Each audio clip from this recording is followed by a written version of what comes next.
Now, you mentioned the park and ride schemes on the outside of the bordering towns. How many of these do you envisage would it be on each of the main border lines? We, as a city, we do believe that we may have the need for 1 or 2 additional park and rides close to the city. One on Kirchberg and one on the southern periphery near Cloche d'Or. But for the rest, we do believe that we should not even give people the impression that they can get close to the city. And I'm talking about people who come to Luxembourg on a regular basis to work. I'm not talking about people who come to the city for shopping or for leisure or so, because they are much more spread out over the whole day. And in terms of mobility, whether they use public transport or their own car doesn't really make a difference. It's the rush hour thing that we want to cope with, and we do not want to encourage further rush hour traffic by individual cars by multiplying park and rides in the city or too close to the city. And the rest is a government problem, and we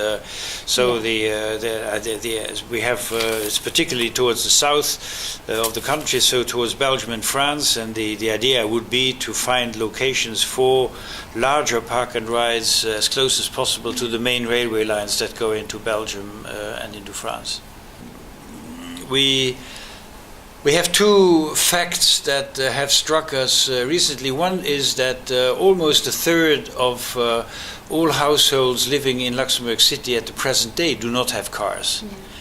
And the second realization is that of all movements by individual car that are done within the city limits, where in other words your point of departure and your point of arrival is within city limits, a full 40% cover less than 40 kilometers. 40% cover less than 2 kilometers. Okay.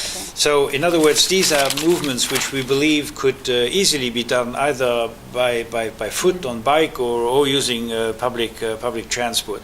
So the idea to come up with housing which we would both have built on our own land, and where we would therefore basically be able to neutralize the cost of the land in the building, and which would not have to do the investments into garages and parking lots and so forth, might have 2 advantages.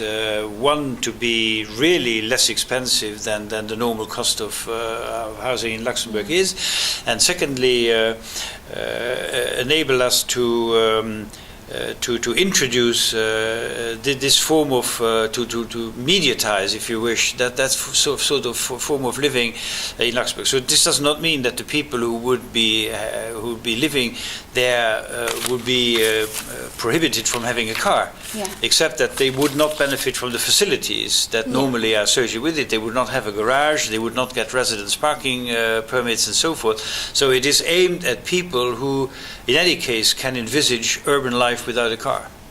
Okay. Are we likely to see more developments like this? Well, we'll see this one, how successful that is. And so far at this stage, all I can say is that we've had very large number of people, and they are private promoters, because we are not going to build this ourselves. We are going to put the land at the disposal for, I believe 99 years, and then people will be able to buy their houses there, and it will all be done by after a competition, which, as I said, the first we are in the middle of this competition, which will determine a winner, and the winner will build, promote, and sell these things, and.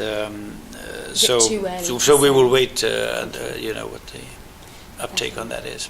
I think we're not there yet. I think it's obviously a measure that is being taken by more and more European cities. I don't think, quite honestly, that we've reached that stage yet.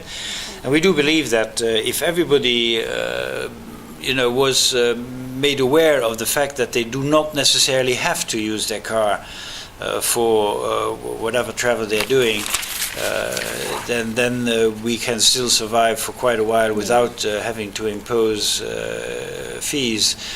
Now, that being said, I mean, it depends a lot on how people react to the kinds of measures that we are taking, that we're taking so far, which is basically restricting parking space and reserving parking space for the residents. improving public transport and improving also and publicizing ways to get around town without using your car. In other words, bicycling and reinventing walking.